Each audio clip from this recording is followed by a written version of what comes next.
वादा रहा सनम भाग 7. दोघांच्या घरी लग्नाची गडबड आणि धमाल चालू होती.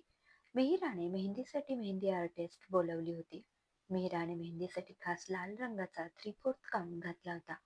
आजूबाजूला तिचे सगळे कझिन्स आणि प्रज्ञा बसले होते. प्रज्ञा सख्या बहिणीप्रमाणे तिच्या पाठीमागे उभी होती. तिला सगळी मदत करत होती आणि एकीकडे तिचे फोटो निहारला पाठवून त्याला चिडवत होती. मिहिराच्या हातावर सुंदर मेहंदी रेखाटली जात होती. त्यात मिहिराने आर्टिस्टला वादा रहा सनम ही अक्षरे लपवायला सांगितले होते. न राहून निहारने मिहिराला फोन केला. मिहिराच्या चेहऱ्यावर गुलाब फुलले, पण तिला फोन घेता येईना. तिच्या कझिनने फोन उचलून तिच्या कानाला लावला आणि 1 मिनिटात काढून स्वतःच्या कानाला लावला आणि फोनवरचे बोलणे ऐकून जोरात हसू लागली आणि निहारची फिरकी घेत म्हणाली, काय हे जिजू, लग्नाआधीच मेहुणीशी फ्लर्ट करताय? मिहिरा रागवेल हा आमची. काय झाले ते निहारच्या लक्षात आले आणि त्याने फोन कट केला. त्याची नक्कल करीत कझिन म्हणाले, love you sweet art. Mihira रागाने बहिणीकडे बघू लागली.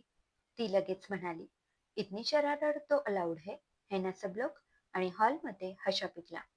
लग्नाचे सगळे विधी वैदिक पद्धतीने झाले. आता फक्त लग्न लागायचे बाकी होते. लग्नाची वेळ जवळ येऊ लागली तसे मिहिराच्या बाबांचे डोळे भरून येऊ लागले. आईची ही वेगळी अवस्था नव्हती, पण ती नजरेनेच बाबांना समजावत होती. मिहिरा मेकअपला बसली होती. मेकअप चालू होता. मिहिराच्या डोळ्यातून पाणी वाहू लागले. आई बाबांना सोडून जाणे तिलाही खूप जड जात होते. प्रत्येक मुलीच्या आयुष्यात हा दिवस येतोच. तिची मावशी तिला समजावत म्हणाली.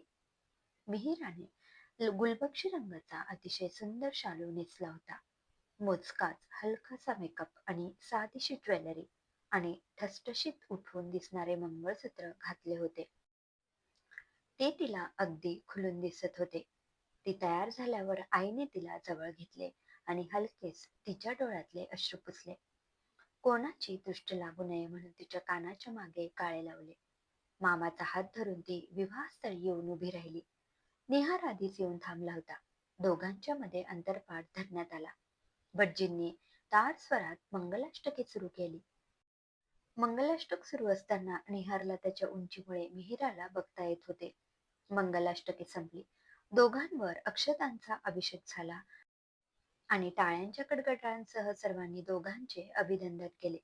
जेवणाच्या पंक्ती उठल्या. बघता बघता मिहिराची पाठवणी करण्याची वेळ आली. मिहिराचे बाबा निहारच्या बाबांना म्हणाले, सांभाळून घ्या आमच्या लेकीला. एकुलती एक आहे, पण संस्कारित आहे. तुम्ही काळजी नका करू. ती माझी सून नाही, लेक होऊन आमच्या घरी राहील. निहारचे बाबा म्हणाले. घरी पोहोचल्यावर मौशात पायघड्यावरून निहार आणि मिहिराला घरापर्यंत आणण्यात आले. दारात उंबरठ्यावर माप तांदळाचे भरून ठेवले होते. ते उजव्या पायाने ओलांडून मिहिरा लक्ष्मीच्या पावलांनी घरात आली. पहिल्यांदा देवाच्या आणि नंतर निहारच्या आईच्या पाया पडली. जेवणानंतर मिहिराला निहारच्या खोलीत सोडण्यात आले. निहार आधीच तिथे कामासंबंधी फोनवर बोलत बसला होता. तिला बघून त्याने 2 मिनिट अशी खून केली. आपले बोलणे आटपून तो मिहिराजवळ येऊन बसला. बघू मेहंदी, म्हणून त्याने मिहिराचे हात हातात घेतले. यात काहीतरी लपवलंय, ते शोधून काढायचे आहे तुला, मिहिरा म्हणाली. अगदी आजच शोधायला हवे का? निहार तिला चिडवण्यासाठी म्हणाला. नंतर मेहंदी निघून जाईल आणि हे चॅलेंज असते पोरा मुलासाठी. नाव लिहितात मुलाचे, पण मी नाव नाही लिहिले, वेगळं काहीतरी लिहिले आहे. शोध, मिहिरा म्हणाली. निहारने 5व्या मिनिटाला शोधले आणि हसला. मिहिराचे हात हातात घेऊन त्यावर त्याने आपले ओठ टेकवले.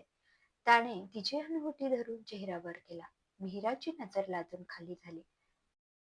त्याने तिच्या कपाळावर डोळ्यांवर अलगद आपले ओठ टेकवले. मिहिरा लाजून त्याच्या कुशीत शिरली.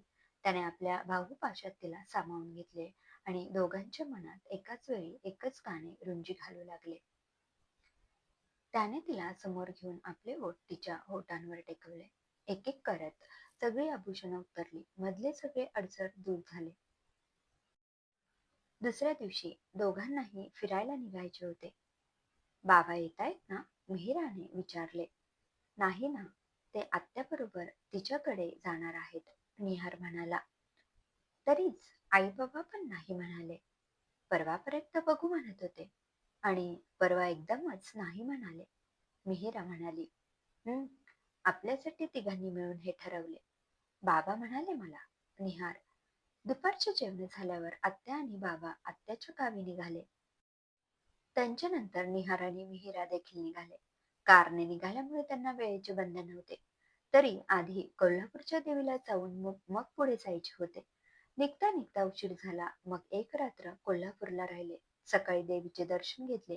देवीची खणा नारळाने ओटी भरली. देवीचे रूप डोळ्यात साठवून घेतले आणि मग ते गोव्याकडे निघाले. मजा करत, हसत खेळत, फोटो काढत गोव्यात पोहोचले. हॉटेलवर गेल्यावर लगेच फ्रेश होऊन आले. दोघेही इतके दमले होते की बेडवर पडल्या पडल्या झोपी गेले. 4-5 दिवस वेगवेगळ्या ठिकाणी जाऊन, समुद्रावर जाऊन जीवनाची मजा घेत कसे गेले दोघांनाही कळलं नाही.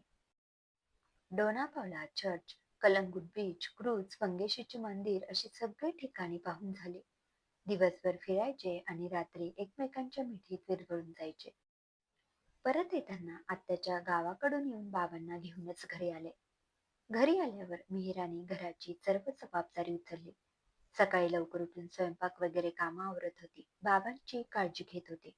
निहारची मर्जी सांभाळत होती आणि हे सगळे करून नोकरीही करत होती. संध्याकाळी मात्र आल्यावर दमून जायची. मग निहार तिला मदत करायचा. स्वयंपाक येत नसला तरी वरची कामे करून तो तिला हातभार लावत होता. बाबांची आणि निहारची दोघांची तब्येत मिहिराच्या लक्ष देण्यामुळे, तिच्या गोड लागवी स्वभावामुळे आणि तिच्या येण्याने मिळालेल्या सुखामुळे सुधारली होती. निहारच्या घरी मिहिराच्या येण्याने सुखाचे मळे फुलले होते. कधी नव्हे ते बाबांच्या चेहऱ्यावर हसू येत होते. मागचे सगळे विसरून निहार सुखी सागरी विहार करत होता. लग्न झाल्यावर निहारने मिहिरासाठी नवीन बिझनेस सुरू करायचे ठरवले होते. किरण सरांकडे तिची नोकरी चालूच होती, पण तिचे स्वतंत्र काहीतरी असावे असे निहारला वाटत होते. 6 महिन्यात त्याने निमोह बुटीकची घोषणा केली. त्यासाठी तात्पुरती जागा भाड्याने घेतली. कारण मिहिरा निमोहचा पसार झपाट्याने वाढवणार याची त्याला खात्री होती. 1 वर्षाच्या अवधीतच निमोहचे खूप नाव झाले. मिहिराच्या हटके डिझाईन आणि वेगळी स्टाईल लोकांना आवडू लागली. रेग्युलर पार्टी वेअर बरोबर वेडिंग ऑर्डर देखील येऊ लागल्या. असलेले सहकारी कमी पडू लागले आणि जागाही कमी पडू लागली. सेकंड वेडिंग अॅनिव्हर्सरीच्या दिवशी निमोह मोठ्या जागेत शिफ्ट झाले. मोठी पार्टी त्यासाठी निहारने ठेवली होती.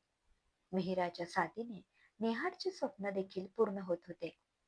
निहारची आणि मिहिराचे बिझनेस छान चालले होते. दोघांचा संसारही सुखाने चालला होता. मिहिराच्या आई-बाबांना आणि निहारच्या बाबांना आता नातवंडांचे वेध लागले होते. क्रमशः लेखिका सौ हर्षाली प्रसन्न कर्वे. श्रोतेहो, कशी वाटली ही कथा कमेंटमध्ये अवश्य कळवा. पुन्हा भेटूया कथेच्या पुढील भागात. धन्यवाद.